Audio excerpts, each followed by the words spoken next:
What's inside the Statue of Liberty? You've seen it in pictures and heard about its history, but have you ever wondered what's hidden inside? There are secrets beneath the copper skin, narrow passages, twisting staircases, a place few have ever seen. How was it built? What mysteries lie within? And why can't you go to the very top anymore? Today we're going deep inside the Statue of Liberty. We'll explore its hidden spaces, climb its winding stairs, and uncover what's been locked away for over a century. Stay with me. You don't want to miss this. Historical background. The Statue of Liberty is one of the most famous landmarks in the world. But did you know it was a gift from France? In 1886, the French gave it to the United States to celebrate freedom and friendship. The statue stands on Liberty Island near New York City. It faces the ocean, welcoming ships and people arriving in America. Long ago, immigrants saw it as a sign of hope when they entered the country through Ellis Island. The statue holds a torch in one hand, lighting the way to freedom. On the other hand, she carries a tablet with the date July 4, 1776, written in Roman numerals. This marks the day the U.S. declared independence. Broken chains are at her feet, showing the end of oppression. It is 93 meters tall, including the base, as high as a 20-story building. When it was built, it was the tallest statue in the world. Today, that title belongs to India's Statue of Unity. The statue was once the color of a penny because it's made of copper, but over time, rain and air turned it green. For over 100 years, it has stood strong, even in storms and strong winds. Millions of people visit it every year, but few know what's inside. Let's take a closer look. Construction and design building the Statue of Liberty was a huge challenge.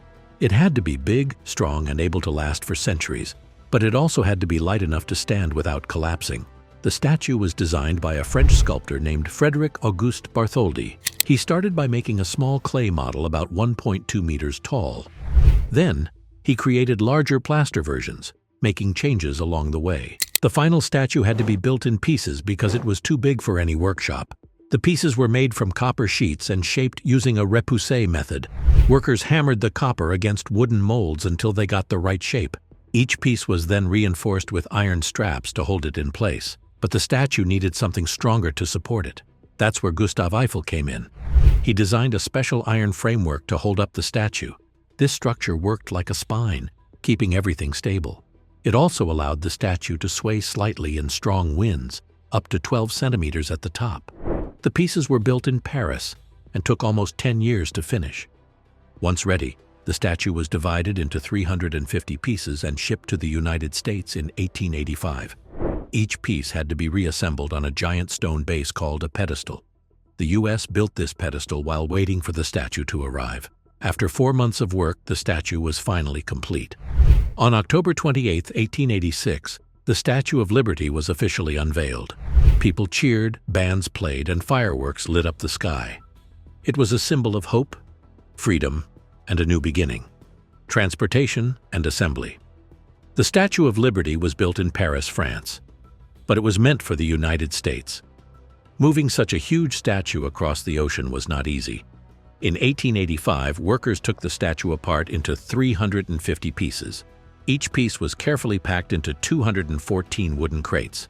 Then everything was loaded onto a ship called the Iseri. It sailed across the Atlantic Ocean and reached New York City on June 17, 1885. When it arrived, people were excited. Thousands gathered to see the crates being unloaded.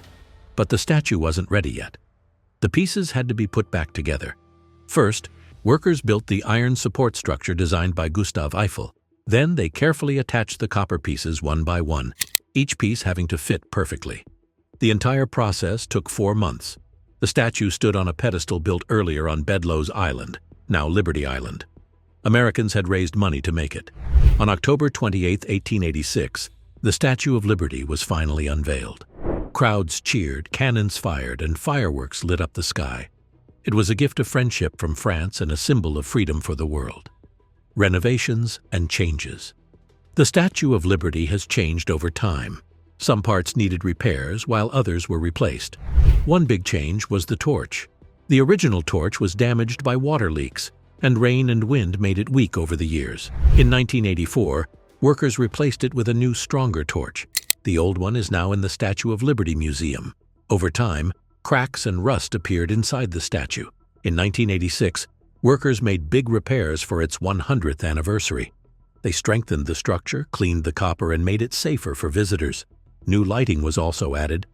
Now the statue glows at night, making it even more beautiful. In 2019, a new Statue of Liberty museum opened.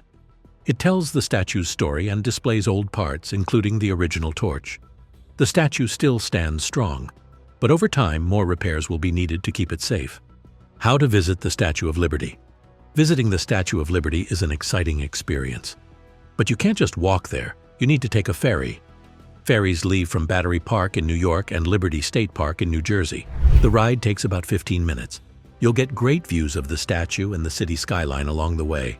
Once you arrive on Liberty Island, there's a lot to see. You can walk around the statue, visit the Statue of Liberty Museum, and explore the gift shop.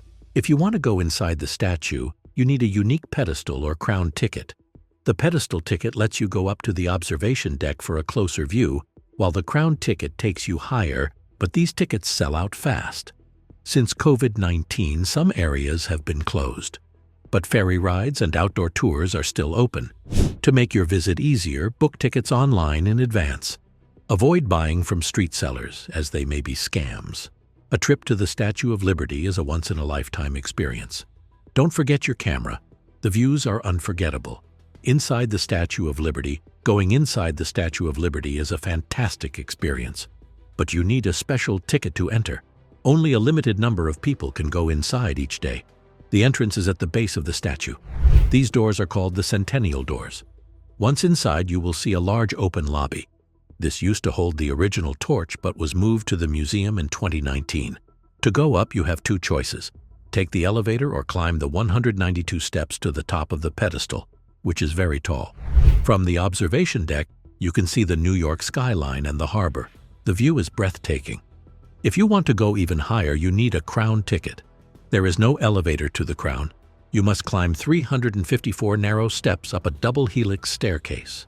The space inside is very tight, and the climb can be tiring, but reaching the top is worth it. The crown has 25 small windows that give a unique view of the city and the ocean. As you climb, you can see the iron framework that supports the statue. Gustav Eiffel designed it to keep the statue strong. You can also see the inside of the copper skin. The patterns of the statue's dress and hair are visible from within. Many people wonder if they can visit the torch. Unfortunately, it has been closed since 1916. A massive explosion in New York Harbor damaged it, and it was never reopened. The Statue of Liberty is full of hidden details. The climb is not easy, but it is an unforgettable journey. Seeing the inside of this famous statue is a rare experience that few people get to enjoy. The statue's secrets. The Statue of Liberty holds many secrets.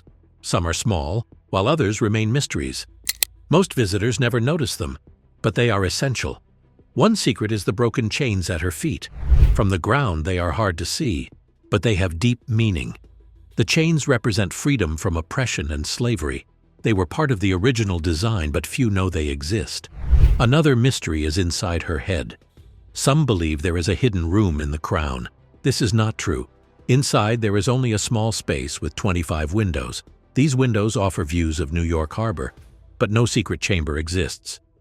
The biggest mystery is the torch. A hidden door inside the statue leads to a long ladder. This ladder goes through the arm and up into the torch. In the past, workers used it for maintenance, but in 1916, an explosion in New York Harbor damaged the statue. Since then, no visitors have been allowed inside the torch. Even today, some secrets remain hidden. The statue was built to stand for freedom and hope. Every detail, even the ones people cannot see, tells a story. Millions of people visit each year looking up at Lady Liberty, but only a few truly know the mysteries she holds inside. Future access and conclusion. Not all parts of the Statue of Liberty are open to the public right now. After the COVID-19 pandemic, some areas like the Crown remain closed. Many people hope they will reopen soon. The torch will likely never be open again. It has been closed for over 100 years, but workers still go up for maintenance. Even if you can't go inside, Liberty Island is still worth visiting. Walking around the statue is a fantastic experience. The museum also gives a close look at its history and original parts. The Statue of Liberty is more than just a monument. It is a symbol of freedom. For over 130 years, it has welcomed people from all over the world. If you ever get a chance to visit, don't miss it. The journey inside is unforgettable, and even from the outside, the statue is remembered forever.